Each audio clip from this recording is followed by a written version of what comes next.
This was the last full sitting day of the 46th Australian Parliament, and Canberra is now preparing to go into caretaker mode. Any plans, finally, Prime Minister, to visit the Governor-General in the coming days? No. Not going to be calling an election by the end of the weekend? No, I mean, we've got work to do. There's plenty of speculation about the precise day we'll go to the polls. When's the election going to be? May 14? It'll be in May, the middle of May.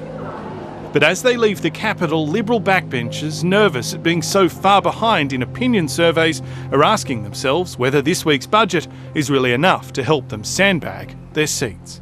I know there's a lot of cynicism. Oh, yeah, well, it's an election budget. I mean, of course it's an election budget. There's one every 3 years. Having said that, there's a whole lot of things that people were in crisis. Something had to be done.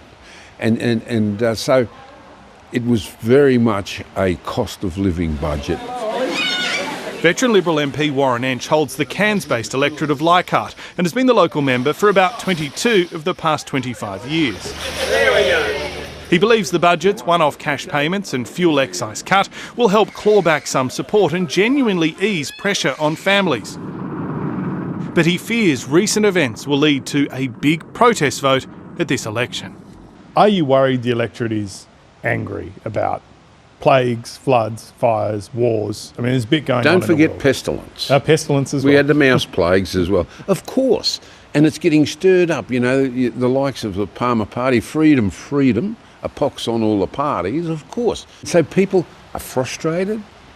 They want to get out. They're looking for something to blame. Of course, it's always going to be the government. I understand that. Even the optimists within the coalition concede this election will be tough. They still believe Anthony Albanese and Labor are vulnerable, but quite a few MPs worry the government's made too many mistakes and is now fighting on too many fronts against the opposition in marginal electorates, independents in the inner cities and right-wing minor parties in places like Queensland. Some are also dismayed that a factional dispute in New South Wales has meant candidates for a few winnable seats are still not settled. Morrison is not fit to be Prime Minister.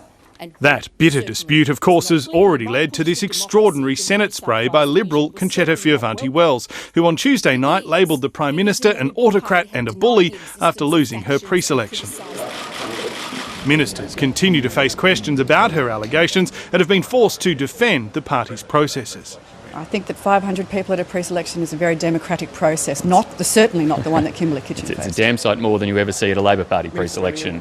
Crossbenchers are also using the moment to air their own character assessments of Mr Morrison. I have no doubt that he is a bully. I've dealt with him one-on-one.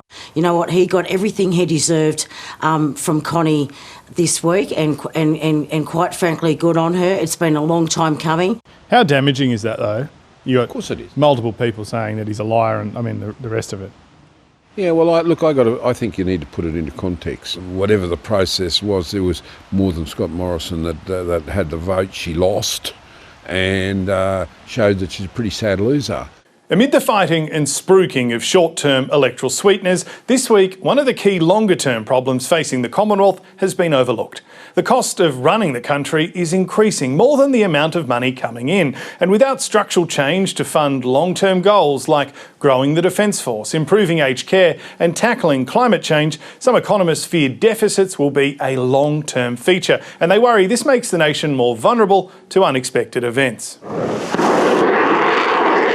Like, for instance, the Russian invasion of Ukraine, which continues to feed global uncertainty. This evening, the war-torn country's president, Volodymyr Zelensky, addressed a special joint session of both houses. Mr President, on behalf of the Parliament of Australia. Scott Morrison using the occasion to pledge $25 million more towards defensive military equipment, and from tomorrow, an additional tariff of 35% will be slapped on imports from Russia and Belarus.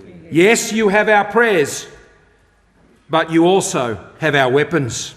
But Ukraine wants more, and the President urged our leaders to consider sending Bushmasters, a 12-tonne Bendigo-built armoured troop-carrying vehicle. In Ukraine, they will do much more for our common freedom, our common security, than staying parked on your land. As the President finished, he was farewelled with a standing ovation. A brief moment of bipartisanship and unity ahead of what promises to be a hostile election campaign. Hi, I'm Lee Sales. Thanks for watching this story. If you'd like to watch more of 730's stories, they are on the left of your screen. And tap on the button below to subscribe and get the latest from ABC News.